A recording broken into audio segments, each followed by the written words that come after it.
जी बिस्मिल्लाहिर्रहमानिर्रहीम। अस्सलाम वालेकुम नाजरीन, आप मेरा यूट्यूब चैनल देख रहे हैं। मैं अली इजाज हूँ। नाजरीन, पूरी दुनिया के अंदर जितने भी मसाइल हैं उनको हल करने के लिए सिर्फ और सिर्फ एक ही पूरी दुनिया के अंदर तरीकाकार है,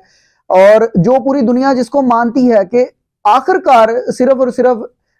टेबल टॉक के ऊपर बैठकर इसके ऊपर बात करनी पड़ती है, और टेबल के ऊपर बैठकर जितने भी मसाइल हैं इनको हल करना पड़ता है। पाकिस्तान में जिस तरह से मसाइल को हल किया जाता है आप सब जानते हैं। जिस तरह से हमारा पिछले 70-75 साल से इंडिया के साथ कश्मीर के मामले पर क्लैश चल रहा है, और इस हवाले से पाकिस्तान में जो है बहुत ज्यादा मुज़ाकरात भी हुए, और जब कभी इस तरह का माहौल पैदा होता है मुज़ाकरात का, तो उस पर या तो फिर इंडिया की तरफ से कोई ना कोई इस तरह की बात छेड़ दी जाती है जिससे जो मुज़ाकरात हैं या जो टेबल टॉक हो रही होती हैं वो उसको सबोताज कर दिया जाता है। और दूसरी तरफ पाकिस्तान जो है वो मुसलसल इस बात के ऊपर इंडिया को कन्विंस करने की कोशिश करता है कि हम सिर्फ और सिर्फ टेबल टॉक के जरिए इस मसले को हल कर सकते हैं, इसके अलावा इस मसले का कोई हल नहीं है। तो इसकी जिंदा मिसाल, ये जो मुज़ाकरात की मैं बात कर रहा हूं, इसकी जिंदा मिसाल ये है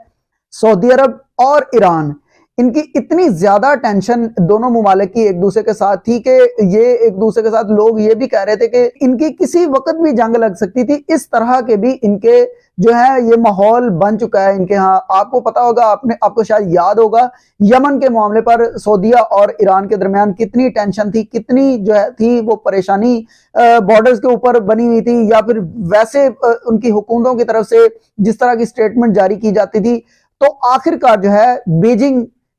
चीन का दारुल हुकूमत जो बीजिंग है, वहां पे मुज़ाकरात हुए हैं ईरान और सऊदी अरब के, और 6 से 10 मार्च तक ये जो मुज़ाकरात हैं ये जारी रहे हैं वहां पर। और चाइना के जो सदर हैं उन्होंने इसमें सालसी का किरदार अदा किया है, और ईरान और सऊदी अरब को जो है वो टेबल के ऊपर बिठा दिया है, और वो एक दूसरे के साथ अब टेबल टॉक कर रहे हैं। और उन्होंने इसका बाकायदा ऐलान कर दिया है कि हमारे जो ये मुज़ाकरात हो रहे हैं इसमें पेशरफ्त सामने आ चुकी है। ये जिस तरह से 2016 में तेहरान के अंदर सऊदी सफारत खाने पर हमला हुआ था, और उसके बाद जो थी वो सफारती ताल्लुकात जो थे वो मुनक़ता हो चुके थे ईरान और सऊदी अरब के, तो उसके बाद जो है वो काफी ज्यादा गर्मा गर्मी दोनों साइडों से देखने को मिली। तो आखिरकार चाइना ने जो है ये एक हमसाया मुमालिक होने के नाते एक बहुत बड़ी रिस्पॉन्सिबिलिटी जो थी उनकी, उन्होंने ये अदा कर दी है, और चाइना ने सऊदी अरब और ईरान को टेबल के ऊपर बिठा दिया, और उनके मुज़ाकरात जो है ये यूं नजर आ रहा है कि कामयाबी की तरफ जो है गामजन है, और कामयाब हो भी चुके हैं। एक हमारे खिते में और चुदराहट है, और वो चुदराहट है अमेरिका की। अमेरिका किसी सूरत नहीं चाहता कि खिते के अंदर अमन कायम हो, और जितने भी मुमालिक हैं वो अमन और शांति के साथ रहते रहें। अगर ये इस तरह से हो जाता है, ये अगर अमन और शांति कायम हो जाती है खिते के अंदर, तो अमेरिका जो जिस तरह से सऊदी अरब को जितना उन्होंने असला फरोख्त किया है, और जिस तरह से अरबों डॉलर्स जो हैं उनसे बटोरे हैं सिक्योरिटी के नाम पर और असले के नाम पर, तो वो फिर अपना असला जो पूरी दुनिया के अंदर सप्लाई करता है, तो वो फिर किसको बेचेगा जाके? अमेरिका के खुद के बड़े इंटरेस्ट हैं, और अगर उनको नजर आता है कि ये अमरीकी मफादात के खिलाफ जा रहा है, ये कोई सरबराह या कोई मुल्क अमरीकी जो मफादात हैं उनके खिलाफ जा रहा है, तो उसको फिर ऐसा ठिकाने लगाया जाता है जिसकी आपको माजी में बहुत ज्यादा मिसालें देखने को मिलती हैं। उसमें कर्नल कजाफी लगा लें, उसमें सदाम हुसैन लगा लीजिए, और उसके बाद मुबैना तौर पर यह भी कहा जाता है कि जुल्फकार अली भुट्टो साहब जो जिनको तख्तादार पर लटकाया गया था, वो भी अमरीकी साजिश के तहत ही उनको तख्तादार पर लटकाया गया था। तो आखिरकार जो है ये चाइना ने एक, जिस तरह कहा जाता है ना, दुनिया में दूसरी सुपर पावर, और आइंदा आने वाली जो सुपर पावर है चाइना, उन्होंने अपने असर रसूख को इस्तेमाल किया है, और उन्होंने चाइना ने अपना असर रसूख दिखाते हुए सऊदीया और ईरान को जो है वो टेबल के ऊपर बिठा दिया है। तो ये हमारे खिते के लिए बहुत ही खुश आइन बात है, और खुशी की बात है कि हमारे दो इस्लामी मुमालिक जो हैं, ईरान भी बहुत जबरदस्त किस्म का इस्लामी मुमालिक में शुमार किया जाता है, और सऊदी अरब में तो वैसे ही आप सबको पता है कि मुकद्दस मकामात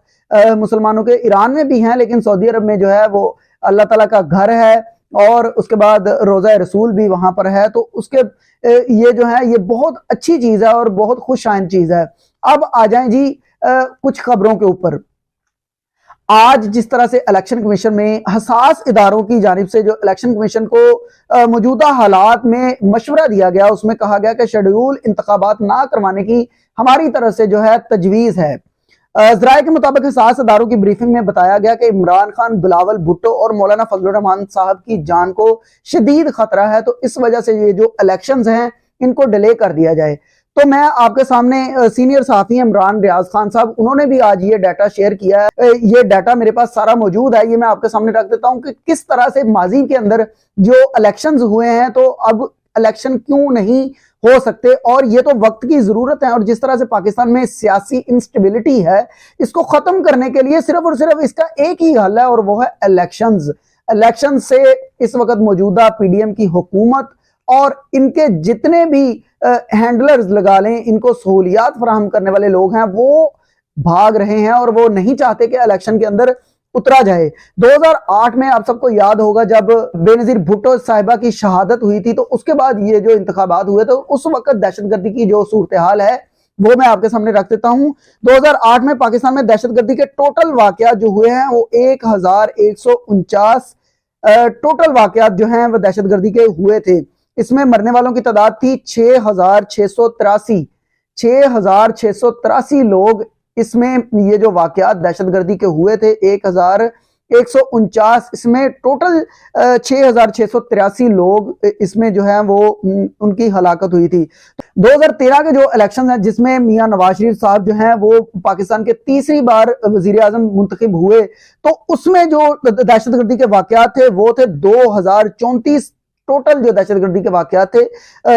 उसमें 5,294 लोगों की इसमें हलाकतें हुई थी। और इसके बाद अब जब इलेक्शंस पाकिस्तान में अनाउंस हो चुके हैं और इलेक्शन का ये जो शेड्यूल है पंजाब के अंदर वो भी जारी हो चुका है, तो 2022 के अंदर जो पाकिस्तान में टोटल वाकयात हुए हैं दहशतगर्दी के वो 209 वाकयात हैं और इसमें 988 ओवरऑल लोग जो हैं इसमें हलाक हुए हैं 2022 में। तो अब आप खुद इसकी एवरेज निकाल लीजिए कि 2013 में जो 2034 वाकयात हुए हैं, 2008 में जो टोटल वाकयात हैं वो 1149 हुए हैं, और 2022 में आप देख लें कि कितने कम वाकयात, निस्बतन कम उनके,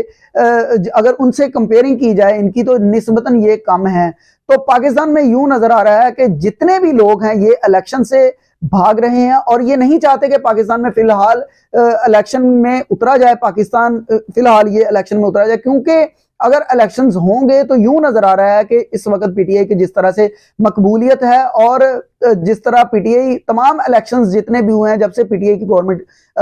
खत्म हुई है, या पंजाब के अंदर या फिर वैसे वफाक के अंदर, तो इस हवाले से पीटीआई की जब से गवर्नमेंट खत्म हुई है तो पीटीआई ने अब तक जितने भी इलेक्शंस